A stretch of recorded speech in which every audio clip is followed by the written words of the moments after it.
All right. So chapter 6, we're moving along here and talking a little bit about agency. What's particularly interesting about chapter 6 and agency is that it does truly give you, thanks for that thumbs up. It does truly give you kind of this real life perspective. It departs a little bit from what we've been reading so far in the book. Really granular, foundational things we've been learning about, definitions and just the basics really of real estate. And in this chapter, we start looking at some of the real life stuff. So hopefully we'll find a little bit like a rejuvenated energy and understanding and kind of like, oh, that's how it works, right? We're actually seeing how it might work. So let me go ahead and share screen again and bring up my notes here so we can start talking about chapter 6. Again, if there's questions that come up, feel free to put those in the chat or save them till the end and we can talk more.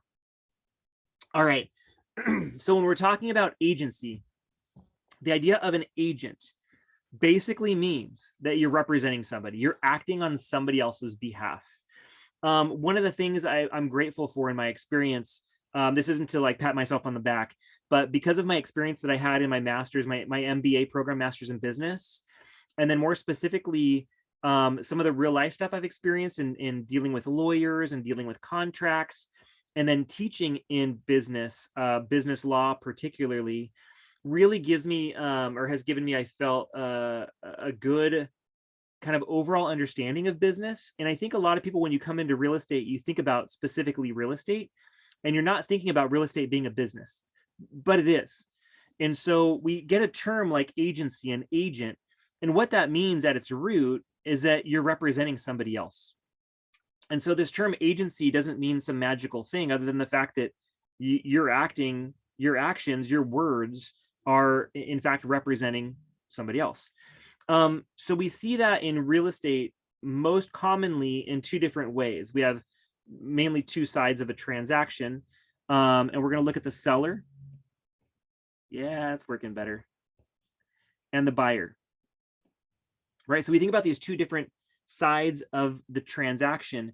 And before I take another step, I actually want to revisit this thing that I've been kind of talking about here and there, this or to the E thing, right? So we have this thing of or to the E. And so far I've been telling you that this or to the E is the direction of the action, right? So or to the E, do not think seller and buyer, because when we're talking about the offer or to the offer E, right? Who's actually making the offer? Or to the E. It's the buyer that's making the offer to the seller, right? So in an offer, we've got the offer or the buyer making the offer to the seller, the offeree. And so don't think of this or to the E thing. Don't think of it as people. Think of it as the direction to the action. And what's funny still, here, let me actually erase this because I'll go like this. Offer, in the offer, we have it like this, or to the E, right? Buyer to the seller. But what if there's a counter? Oh man, if there's a counter, it actually changes directions, right? It's the seller that makes the counter to the buyer. So we have this direction of the action, the or to the E can actually change depending on what we're talking about. If we're talking about the offer, we're talking about the counter offer, we're talking about the mortgage, we're talking about what was the other word? Oh, the grantor to the grantee, right? So whatever that action is, the or to the E is the direction of the action. So when you're representing a seller, coming back to our idea of agency and representing somebody else, when you're representing the seller, you're called the what agent?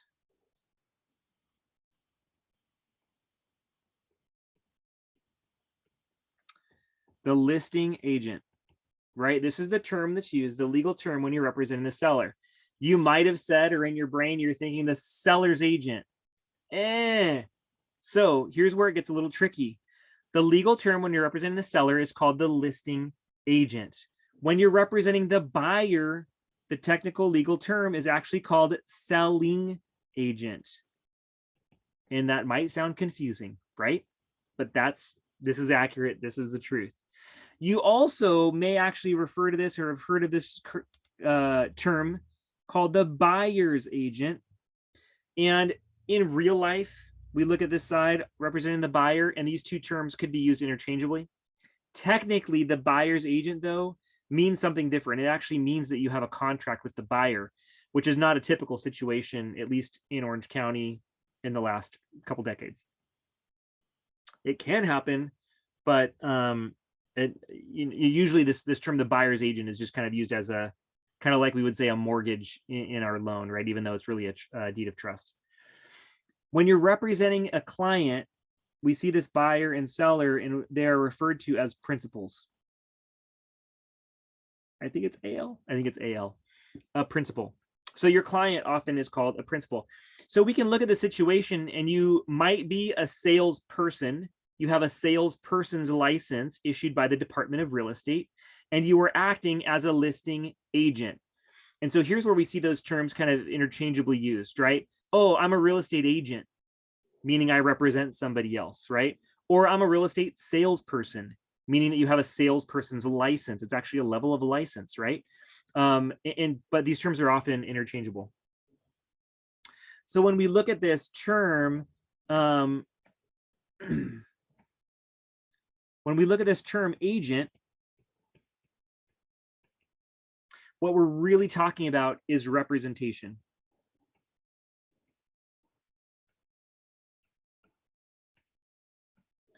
So how do we create this agency? How do we create this relationship between myself and my principal, right? Something has to happen. There's a couple different ways. So one, to create this agency, one is called expressed agency. And usually what we think about in real life is super clear, super spelled out. And in real estate, we think about it being in writing. This is where I sit down with you and you sign a contract saying that I'm going to represent you for the next 6 months in selling your property at this address, at this price. And here's what I'm going to do as an agent. And here's what you're going to do as a seller. And everything is clearly communicated, right? This is called an expressed agency. So this is most common. We see this all the time with listing agreements. If you don't have this contract signed, you are not representing that seller. There's also, and again, this is kind of my business kind of overview, an umbrella, and I'm giving you some specifics about how it looks in the real world. There's also an agency called ratification. And ratification is usually solidified or creates this agency after the fact. Sorry. So what this might look like most commonly is when you're representing a buyer. And this is typical, right? Not always, but typical. We're talking about the seller representing the seller. Now, technically, this buyer's agent that I referred to, you could technically represent a buyer and have a contract with the buyer, which says that you get paid on behalf of the buyer, no matter what the buyer buys or who represents the buyer. Again, it's not typical though. So I want to talk about more typical is more real life. So somebody calls you up or a friend of a friend, you start talking to them and say, hey, I can help you buy that property. Let me send you properties. And so for months and months, you're sending properties, and then you do drive-bys, and then you do open houses, and then you write contracts and offer after offer after offer. Months later, something gets accepted. And then you have 2 months of escrow while they try to get the loan, and you work out all the details and do the inspections and all of the costs and appraisals, and all that stuff comes through. And then if the property closes, you get paid. So, this could be it could be a month or a 2-month process. It could be a 6 or an 8-month or a year-long process before you actually get paid on that transaction. But what that looks like, since you're sending that property to the buyer, technically you're not representing them. It's after the fact when they actually sign that offer and sign that contract that says that they're going to buy the property and it has you named on it. Now it's in writing. Now it's expressed. But until it's expressed in writing, you're kind of working on this idea of ratification. You're representing somebody, kind of, but they can also walk away and not have to pay you anything. And I think I'm going to stop there actually with this idea of agency. So I just want to kind of bring to light this idea of, you know, up front, it's clear I'm representing you. I'm acting like I'm representing you, and you know it, but it's not really official until after the fact, this idea of ratification. So first up, let me talk about different types, or after we kind of see this relationship happening. Man, there's a whole nother chapter too. So this chapter, agency, talks about the representation to a client. There's another chapter that we'll talk about. Do I even want to try to do this?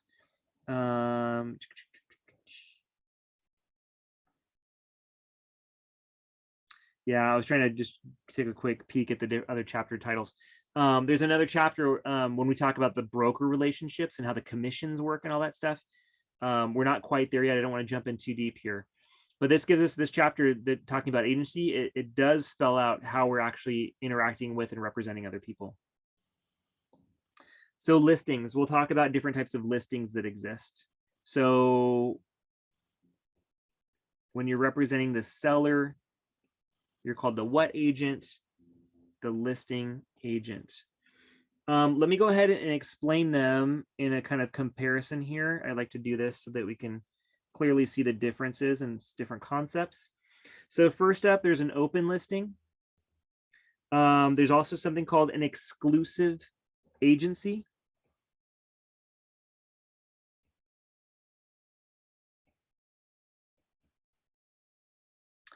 And then there's the exclusive right to sell. And I'm abbreviating here, but you're going to be reading about it in your chapter as well.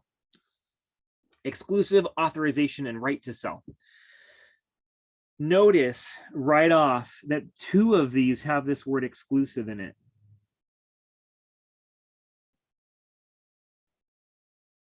What that means in these contracts, and realize I'm referencing these as contracts, right? When you're representing somebody, you have a contract with them. That contract spells out what your responsibilities are. The exclusive agency, the exclusive right to sell, what that word exclusive means is that in some way you're representing the seller. And so notice then on the open listing does not necessarily mean that you're representing the seller. And in an open listing, you have to bring the buyer to get paid. So these aren't very typical, but they happen. Seller walks into the office. Hey, 100 agents in the office. I want somebody to help sell my property. I've already had a sign up. I've got balloons out there. I've got a bounce house in the front yard on the weekend, so people will come see my open house, but nobody's bought it yet. So 100 agents, whoever can bring me the buyer, I will pay you a commission. And I can sign a contract called an open listing contract with 100 agents. The only one that will get paid is the one that brings the buyer. Your broker, most likely in your training, will not even regard this contract. He will say, she will say, don't even bother, right? Because you could work your butt off for months, and if you don't bring the buyer to the table, you don't get paid. The broker doesn't get paid. What the broker really wants you to get is this one on the right called the exclusive right to sell. But before I jump ahead, how do I want to explain it? So this is most like the exclusive agency. I think the easiest way for me to explain it is in a FSBO situation. Now you're learning a lot of definitions, and this is an acronym stands for, it means for sale by owner, FSBO. So the for sale by owner says, hey, I've got the sign out in front of my house. I've got the balloons out in front of my house. I've got the bounce house on the weekends. But you, agent, salesperson, I want you to help me. And I'm going to sign a contract called the exclusive agency that says you represent me. And you will get paid if this property closes, except if it's one of my buyers that have already seen the property, showed the property to, it's the next door neighbor, and I'm going to give you a list of all those names. Otherwise, if it's anybody else, if it's from a different agent, if it's your own buyer, I will pay you a commission. And so in the exclusive agency, it's the owner's client, if you will, the owner's buyer equals no money. You will not get paid. Again, there are some situations where your broker might say this is okay, but in large part, you know, maybe you get paid, maybe you don't, right? So probably not the broker's favorite. The exclusive authorization and right to sell, and this is the one that's most common, by the way. This is the norm in general, right? These are way more common than these other two. And in these ones, you get paid, no matter who brings the buyer to the table. And again, I'm not going to go through and talk about how commissions work, but the idea with the exclusive right to sell is that up front, you're representing the seller and you have a negotiated total commission from that transaction. This is the one that I would take maybe a 5 or a 6%. It's not a fixed amount, 5 or 6% commission. And I would offer out 2.5 or 3% to anybody else that could bring a buyer to the table. This is what happens on the MLS every day. This is typically the exclusive right to sell contract. So these are the three big kind of listings. Now, there might be other types of contracts that could exist out there, but in large part, these are the big ones that you would need to know about in comparison in the final exam or the state salesperson's exam. Now that we've talked about listings and in different ways you might represent a client. Now I'm seeing a reference to that word principal in it with an LE and not an AL. Let's talk a little bit about duties. And this is duties of the agent. And by the way, your client too. And so I'm going to abbreviate principal. That way you can't call me out on AL or LE. I'm not perfect. So here's and I'm not an English major. Some duties of the agent. I'm going to go ahead and talk through some of these. The first and the biggest one is called a fiduciary relationship. Fiduciary. The fiduciary duty, the fiduciary relationship that exists with agent and principal is really this idea of, gosh, what's the word I'm thinking of? Let me just explain it. If in any way, as a salesperson, my actions harm my client, this breaches the fiduciary duty and I could be sued. I could be liable. If my client says, hey, Rick, I need to sell this property quickly. I've got to pay off this medical bill. Hey, Rick, I'm in the middle of a divorce. We need to sell this weekend. Get me an offer tomorrow. I cannot communicate that to the general public or to a potential buyer because that could negatively affect my seller. This would breach my fiduciary duty. I would be liable for damages. Now, we think about, you maybe have heard of or you know of the attorney-client privilege. And the attorney-client privilege, talking about somebody with a law degree, says no matter what you tell me, I cannot express or communicate that to anybody else, right? Your attorney, you could tell your attorney, I murdered somebody, and that attorney cannot disclose that to anybody else. Fiduciary relationship is like a step below that. So if a seller says, hey, Rick, don't tell anybody, but I'm in a divorce, I need an offer tomorrow, I cannot disclose that. If my seller says, hey, Rick, I just found out my foundation is cracked, don't tell anybody, well, I cannot keep that confidence. I have to tell my seller, hey, I'm sorry, I have to tell a potential buyer that the foundation's cracked. That's part of the property that would affect the transaction, that would affect the property. I have to communicate that. And so the fiduciary relationship, think about it as a step below. These are my terms. A step below the attorney-client privilege. I can't keep all secrets as an agent, but I have to keep your confidence. I can't say something that would harm you otherwise. Not only do I represent my seller and have a duty to my seller, but I also have a duty to the other side, to the buyer in this example, even though I don't represent the buyer. It's called honesty and fairness, or sometimes called fair and honest dealing. But these two words often go together in this relationship: fair and honest, honest and fair. Which means, again, coming back to this idea, I can't lie to the buyer. Even though I don't represent the buyer, I cannot lie to the buyer about the property. I cannot say, hey, it all looks good, if I know the roof is leaking. I have to disclose that information.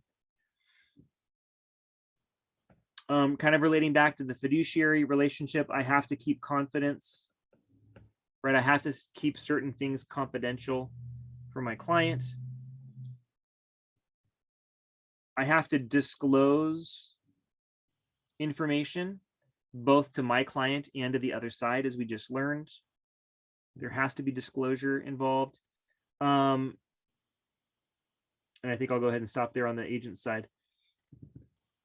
When your seller signs that contract that says, I want you to represent me for the next 6 months on the sale of this property, I'm going to pay you 6% commission if we sell it $1 million, right? These are all specifics that are spelled out. The seller, the principal, the client is also promising to do certain things. They are promising to compensate, right? They're promising in that contract to pay you for your services if those terms are met. They are promising to disclose, right? So over on the agent side, I have to disclose things to my seller. The seller also has to disclose things to me. There are even some forms that are specific to this that require the seller to check box and mark off, does the property have a garbage disposal? Is the water heater strapped against the wall so it can't fall over? Those kind of things. Does the property have lead-based paint in it? Was it built prior to, 70s, whatever it was, 60 something?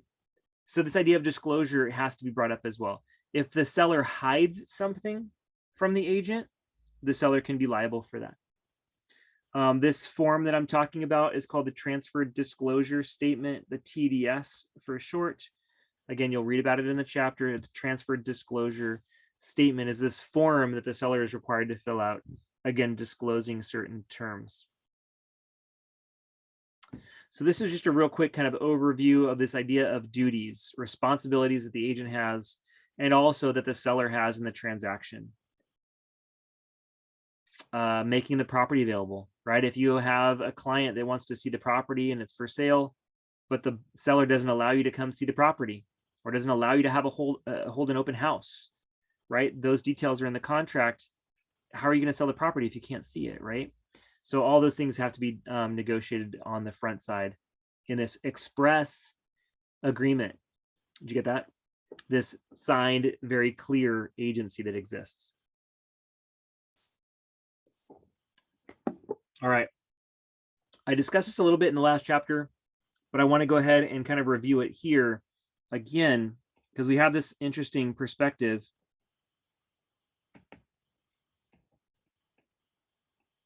When we talk about a criminal wrong and a civil wrong, and these are, in the eyes of business law, called a tort. So the idea here, again, not to belabor the point, but if you're found guilty of a crime, we've got a ticket, we've got jail, we've got, on an extreme case, we've got death, right? The death penalty still exists in California, although it hasn't been used in a long time. Over on the civil side, though, when we're talking about real estate, largely this is where we have issues that come into play. So you could, as an agent, you could break the law. If you lie to your client, here, I'll just go real life on this, right? If you lie to your client, that's a crime. If you break the fiduciary duty, that's a crime.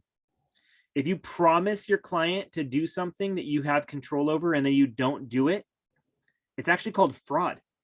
That's a crime, right? That seems crazy to think as an agent you can go to jail, but guess what? You can. Of course, an extreme and purposeful example of this would be like forging somebody's signature, right? Which sounds absurd, but that would be a crime. On the civil side, this is where most conflicts, though, get resolved, because in large part, agents aren't out there breaking the law necessarily, but maybe they do hurt their client in another way. I've used the term already, but to spell it out, this is called damages.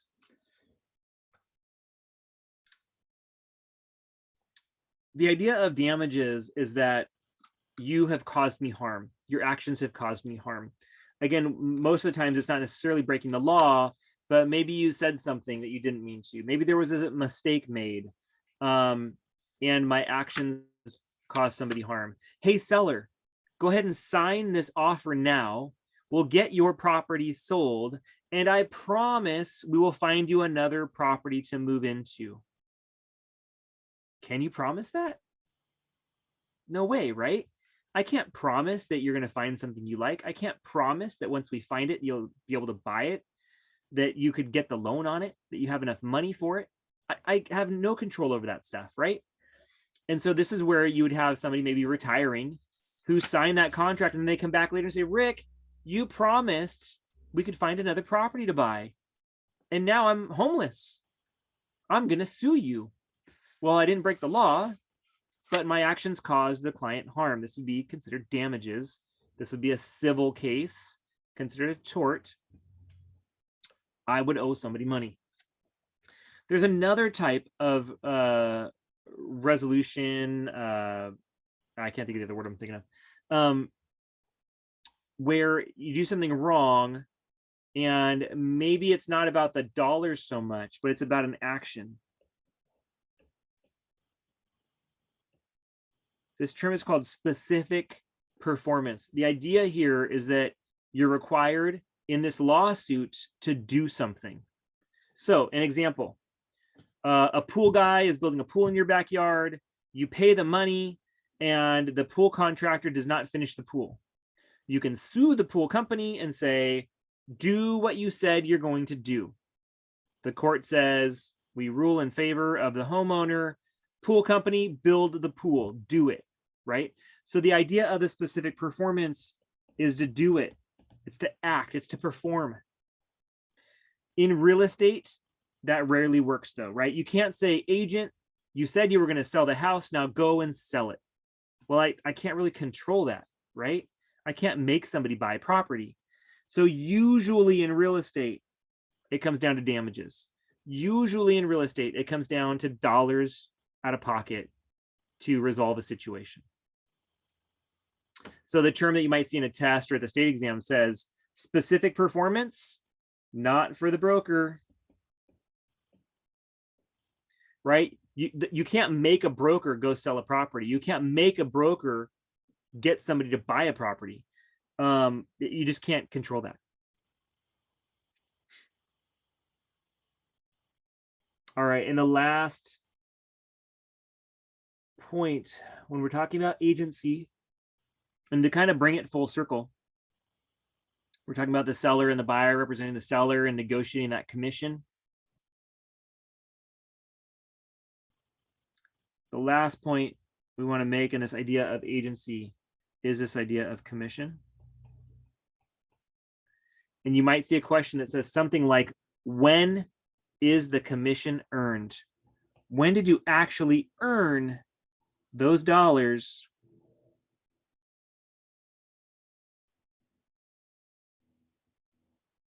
And the term sounds something like ready, willing, and able buyer.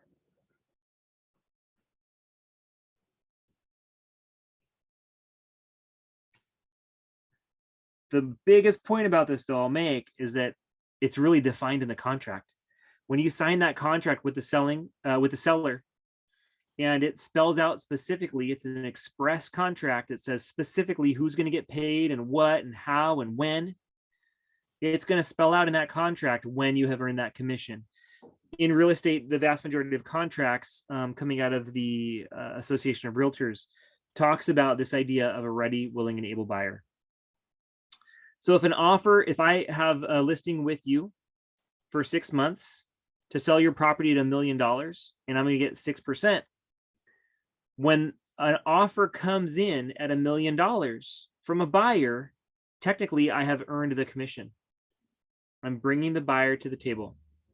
Even though the property hasn't closed yet, in the eyes of the contract, we're not talking about the law, We're talking about a contract, right? It's civil. The contract says when a buyer is there for $1 million, I have earned my commission. Now, again, as an agent, you don't usually get paid until the contract or the property closes and the property changes hands. But technically, in the eyes of the contract, you earn that commission when the buyer is there and ready to buy and willing to buy.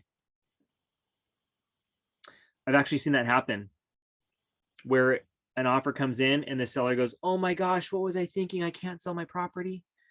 Oh, I can't find anywhere else to live. I want to cancel the listing. And the agent's like, well, we had a listing, we had a contract, and it says these terms, and I brought the buyer. So you need to pay me my commission. And the seller's like, I can't pay you, what's 6% of $1 million? $60,000. I can't give you $60,000 in a commission. I haven't sold the property. And it's like, well, this is what the contract says. And so I actually know, I never have sued a client before, but I know agents that have sued their client. And you go to the judge and you say, here's what the contract says. It says $1 million, 6%, ready, willing, and able buyer. Here was the buyer. Here's the offer. I have earned my commission. And guess what? The agent wins. And that seller owes the agent 60 grand based on that contract. So that's just a different business practice. Of course, as a salesperson, you wouldn't make that call. You'd have that conversation with your broker. There's a legal team, right? And all that other stuff. But the idea here is that the commission is earned based on the contract when that contract is signed. And that's what we're talking about with this idea of agency. If by chance the seller is harmed in some way, there's damages, and as an agent gets sued and loses, and let's just say the lawsuit is for, $50,000. Hey, this agent did me wrong. There's damages here. I'm going to sue. Seller wins. The agent does not have maybe $50,000 sitting in a bank account to be able to pay to the seller. And so there's just something that the Department of Real Estate has set up called the recovery account.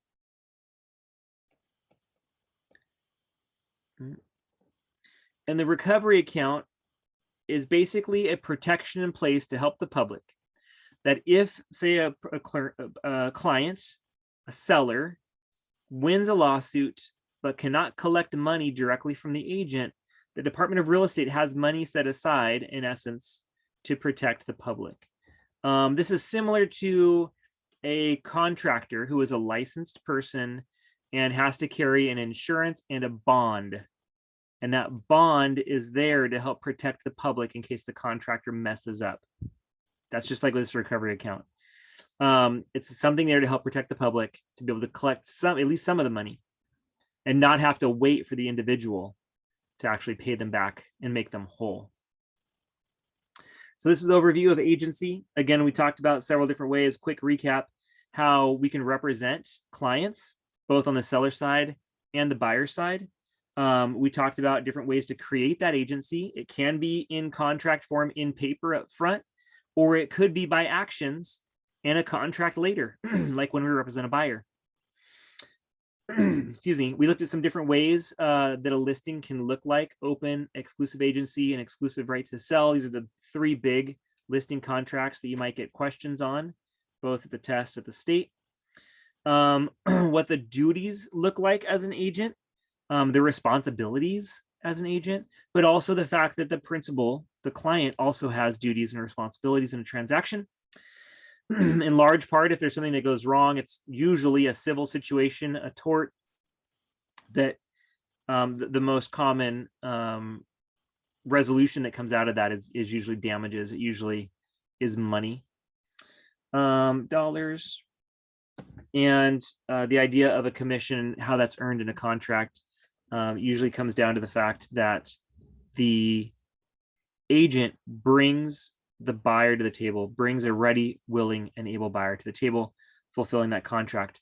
But again, just to kind of bring to light this idea of real estate, and though many people that go into this industry think it's just about real estate and this transaction, I need to find a buyer and I need to, find a deal and that kind of stuff. But it really does come down to business. It's a contract. And when you're sitting down and negotiating these contracts and you're signing these contracts, they mean something. And so in large part, the contract is what dictates the responsibility and the pricing and responsibilities on both sides, including the broker. And this is why, just a side note, this is why most brokers are going to have to put you into some sort of training when you start working as an agent.